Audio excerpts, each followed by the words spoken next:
একটা জঙ্গলে এক সিংহ থাকতো। তার ভয়ে জঙ্গলের সবার প্রাণ ওষ্ঠাগত।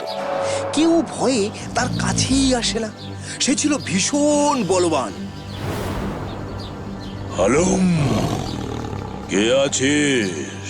আমার খাবার হয়ে চলে আয় আজ।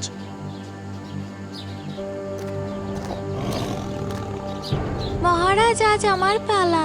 ঠিক আছে, আমি স্নান করে আসছি, তুই এখানেই অপেক্ষা কর।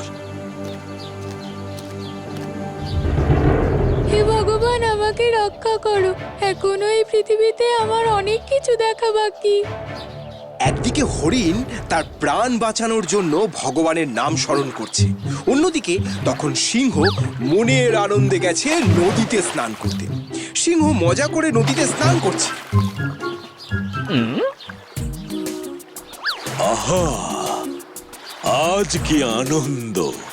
হরিণ আমার খাদ্য, নরম নরম মাংস।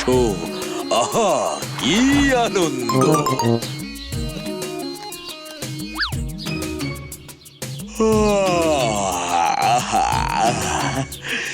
স্নান করে বড্ড ক্লান্ত হয়ে গেলাম।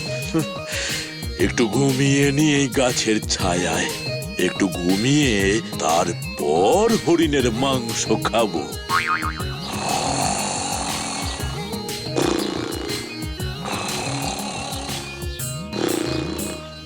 এই বলে সিংহ নদীর পাড়ে গাছের ছায়ায় ঘুমিয়ে নাক ডাকতে থাকে।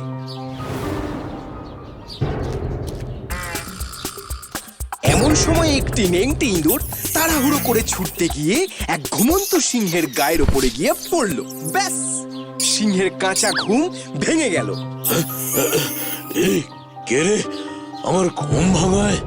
জেগে উঠে সিংহ নেংটিটাকে এক থাবায় শেষ করতে যাচ্ছিল আর কি। নেংটি তখন অনেক কাকুতি মিনতি করে বলল, হে প্রভু, আমার ভুল হয়ে গেছে, আমি মাফ চাইছি। আমায় এবারের মতো ক্ষমা করে ছেড়ে দিন হুজুর। ছেড়ে দেব? তোর সাহস তো মন্দ নয়।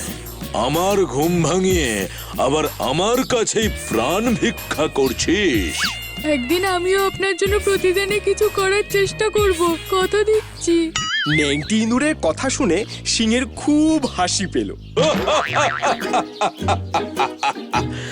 এই নেংটি বলে কি? যাই হোক, তুই আমাকে দেখে ভয় পেলি না, তাই আমি খুব খুশি হলাম। যা, তোকে ছেড়ে দিলাম আজ। তবে এরপর যদি আবার আমার ঘুম ভাঙিয়েছিস, তাহলে আমি তোকে জল দিয়ে গিলে খাবো, বলে দিলাম। তাই হবে প্রভু। ঘুমিয়ে ঘুমিয়ে খুব ক্লান্ত হয়ে গেছি। যাই, এবার গুহায় গিয়ে হরিণের মাংস খেয়ে আবার আরেকটু ঘুমিয়ে নিই। এরপর বেশ কিছুদিন কেটে গেছে। একদল শিকারী জঙ্গলে এসে ফাঁদ পেতেছিল শিকার ধরার জন্য। অন্যদিকে শিকারীদের ভয়ে বনের সব পশুরা যে যার গুহায় লুকিয়ে আছে। কিন্তু সিংহ তো বনের রাজা, তাই তার এই সব শিকারীতে কোনো ভয় নেই। সে বেরিয়েছে শিকার ধরার জন্য। আর অবশেষে কি করে যেন সেই শিকারীদের পাতা ফাঁদে সে ধরা পড়ে। অনেক চেষ্টা করেও সিংহ ফাঁদের বাঁধন থেকে নিজেকে মুক্ত করতে না পেরে বিকট গর্জন করতে লাগলো। হালুম, হালুম। ইঁদুর অনেক দূর থেকেই সিংহের সেই গর্জন শুনতে পেয়েছিল। এই গর্জন প্রভুর না? প্রভু নিশ্চয়ই কোনো বিপদে পড়েছে, আমার এক্ষুনি যাওয়া উচিত। এই তুমি কোথায় যাচ্ছ? বনে তো শিকারীরা এসেছে, চারিদিকে ফাঁদ পাতা। এখন গেলে তো তুমিও বিপদে পড়বে। আমার কোনো বিপদ হবে না গিন্নি। প্রভু মনে হয় শিকারীদের পাতা ফাঁদেই ধরা পড়েছে, আমাকে যেতেই হবে। ইঁদুর দেরি না করে সিংহ যেখানে ফাঁদে ধরা পড়েছে সেখানে ছুটে এলো। সে এসে সিংহকে বলল, প্রভু কিচ্ছু চিন্তা করবে না, আমি এক্ষুনি আপনাকে মুক্ত করছি। তুই পারবি আমাকে মুক্ত করতে? ইঁদুর মুখে কিছু না বলে তাড়াতাড়ি কুটুস কুটুস করে ফাঁদের বাঁধনগুলো কাটতে শুরু করে দিল। সিংহকে ফাঁদ থেকে মুক্ত করবার পর নেংটি ইঁদুর সবিনয়ে বলল, প্রভু, সেদিন আপনি আমার কথা শুনে হেসেছিলেন। ক্ষুদ্র ও দুর্বল হলেও আমি আপনার জন্য কিছু তো করতে পারলাম আজ। তুই আমার প্রাণ বাঁচালি। আজ থেকে তুই আমার পরম বন্ধু।